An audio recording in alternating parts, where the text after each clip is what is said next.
పూర్ణాయుర్దాయం 72, శరీరంలో 72,000 నాళ్ళు ఉంటాయి. 1000 నాడులకు ఒక్క ఏడాది లెక్క. 72 ఏళ్ళు బతికారు అంటే పూర్ణంగా బతికినట్టే. 72 ఏళ్ల తర్వాత జీవితం ఎటువంటిది అంటే స్విచ్ ఆపేసిన సీలింగ్ ఫ్యాన్, ఇక తిరగదు. స్విచ్ ఆపేసాం కానీ 2 చుట్లు వేసాం. స్విచ్ ఆపాం అయినా కానీ సీలింగ్ ఫ్యాన్ చూడమని ఇలా తిరుగుతుంది కొద్దిసేపు. ఇంకా నువ్వు పేట వేసుకుని తిప్పేయకూడదు, ఇంకా తిరగదు. అది స్విచ్ ఆపారు అక్కడ. ఇంకా 72 ఏళ్ళు దాటాక మార్నింగ్ వాక్, ఈవినింగ్ టాక్, నెక్కర వేసుకోవడం, తిరగడం. నన్ను ఇంకా యంగ్ అంటున్నారండి అంటే ఏమిటి? అది అవమానం. 72 ఏళ్ళు దాటిన వాడిని యంగ్ అంటే అది అవమానంగా భావించాలి. ఎందుకంటున్నావు, బుద్ధి లేదా అని అడగాలి. దాన్ని గొప్పగా చెప్పుకోవడం. ఇంకా యంగ్ లుకింగ్ అయినాయి, లుకింగ్లన్నీ బుకింగ్లన్నీ అయ్యాయి. యవ్వనంలో అయ్యాయి, చాలా బుకింగ్లు అయ్యాయి. ఇంకెందుకు లుకింగ్ బుకింగ్ పని లేక 72 ఏళ్ళు దాటిపోయావంటే మృత్యుఘంటిక మోగిందన్నమాట. వేదాంతం నేర్చుకోవాలి, ఆత్మజ్ఞానం పొందాలి. ఆత్మజ్ఞానం పొందాలని తప్ప ఇంకా తొడలావుగా ఉందా మెడలావుగా ఉందా అని రోజు కొలుచుకోకూడదు. ఇంకా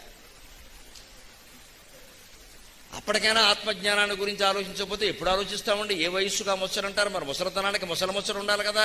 అప్పుడు ఇంకా పొద్దున నడవడం, ఇంకా జిమ్ అనడం, జమ్ అనడం, ఆరోగ్యం కోసం జాగ్రత్త అనడం. ఎందుకు? నేను యువకులతో పోటీ పడతాను. ఎందుకు పడతావు? నీకు ఏమైనా శోభనం ఎక్కడ? దేనికి పడాలి? యువకులతో పోటీ పడతావా? బుద్ధి లేదు. ఎందుకు పోటీ పడ్డావు? అవసరం ఏంటి?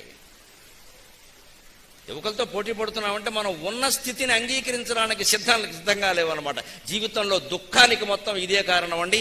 ఉన్న స్థితిని అంగీకరించం. మనం ఏదో కావాలని కోరుకుంటాం. ఖచ్చితంగా ఉన్నది ఉన్నట్టు అంగీకరించగలిగితే ప్రతి మానవుడు ప్రతి క్షణం సుఖంగా ఉంటాడు. ఉన్నదేదో అంగీకరించు. ఎందుకు వేరేది కోరుకుంటున్నావు? అసలు మనం పెద్దవాళ్ళం అయిపోయాక చూడండి, సంసారంలో నా జీవితంలో నానా కష్టాలు పడుతూ ఉంటే బాల్యం ఎంత బాగుండేదో. హాయిగా ఆడుకునే వాళ్ళం, గేదె మీద ఎక్కి ఈతలు కొట్టేవాళ్ళం, చెరువులో నేరేడు చెట్టు ఎక్కి కింద పడేవాళ్ళం, బోళ్ళు ఆడుకునే వాళ్ళం. ఏమిటో పెళ్ళయ్యాక ఆటలేలో కొత్త ఆటలు ఉన్నాయి, కంగారు పడకో అంటాడు. అటువంటిప్పుడు నిజంగా బాల్యం అంత ఆనందమైందైతే మనం ఒక పరీక్ష చేద్దామండి. బాల్యం అంత గొప్పదైతే మీరు బాల్యంలో ఉన్నవాడిని ఎవరన్నా పిలిచి నువ్వు ఆనందంగా ఉన్నవారంటే వాడేమంటే చచ్చిపోతున్నాం, చదువులు ఏదో చదువులు, హోంవర్క్లు, మాకేం లేదు ఇక్కడ. నేను మా నాన్నలా పెద్దాడిని అయిపోవాలి, ఏటీఎం కార్డు పట్టుకోవాలి, బ్యాంకులో గీకేయాలి, మొత్తం బండి వేసుకోవాలి, తిరగాలి. మరి వాడికి బాల్యం ఆనందంగా లేదు, మనం ఆనందంగా ఉంటున్నాం. ఏది ఆనందంగా ఉందండి? బాల్యమా యవ్వనమా? వాడు యవ్వనం కావాలంటున్నాడు.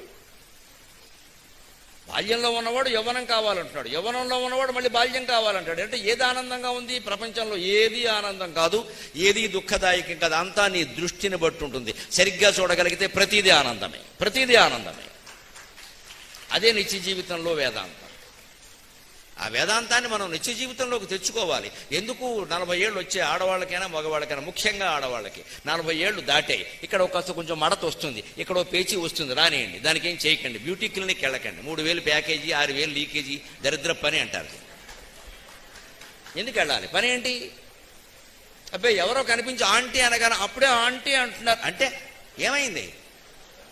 ఆంటీ అంటే తప్పే ఉందమ్మా, యాంటీ అంటే తప్పు. కానీ అబ్బాయి వెంటనే వచ్చేసింది ఫీలింగ్. ఇక్కడ వెంటనే దీనికి ఏదో లీకేజీ, ప్యాకేజీ, ఇక్కడ దోసకాయ ముక్క, ఇక్కడ ఆనపకాయ తొక్క, బ్యూటీ క్లినిక్ వెంటనే. అంటే ఏంటి? 40 ఏళ్ల వయస్సు, శరీరంలో వచ్చే మార్పులు మనం అంగీకరించడానికి సిద్ధంగా లేం. మనం ఈ మార్పుల్నే అంగీకరించలేని వాళ్ళ మొత్తం జీవితాన్ని అంతం చేసేటువంటి మృత్యువుని ఎలా అంగీకరిస్తామండి? అందుకే జీవితం అంటే భయం మనకి. జీవితంలో ప్రతి క్షణం ఎందుకు భయపడుతూ ఉంటామంటే అయిపోయింది మృత్యు వచ్చేస్తుంది. మృత్యు నువ్వు ఎంత భయపడినా వస్తుంది. భయపడడం వల్ల 10 ఏళ్ళు ముందు వస్తుంది. భయపడకుండా ఉంటే దాని టైం ప్రకారం వస్తుంది. భయపడితే ఇంకాస్త ముందు వస్తుంది. ఒక బండి నడుపుతున్నవాడు ఏదో పొరపాటుని తప్పుడు దారిలో వెళ్ళాడు అనుకోండి, కంగారు పడకుండా తప్పించుకుంటే అక్కడి నుంచి తప్పించుకోవచ్చు. కంగారు పడకుండా ఉండాలి. కంగారు పడ్డాడు అనుకోండి, ఖచ్చితంగా ఏం తప్పు చేయకూడదు అదే చేస్తాడు. జీవితమేనా అంతే. కంగారు పడ్డాం, భయపడ్డాం అంటే ఆ మృత్యువు ముందే వస్తుంది.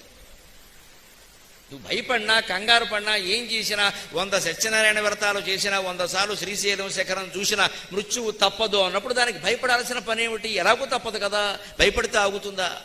అంచేత దానికి స్వాగతం చెబుదాం హాయిగా అనుకోగలిగితే అది వెనక్కి వెళ్ళిపోతుంది. అది మనకి భయపడుతుంది. అమ్మో వీడు మృత్యు వచ్చినా భయపడడం లేదు, వీడిని మింగి ఉపయోగం లేదనుకో. అది జీవితం.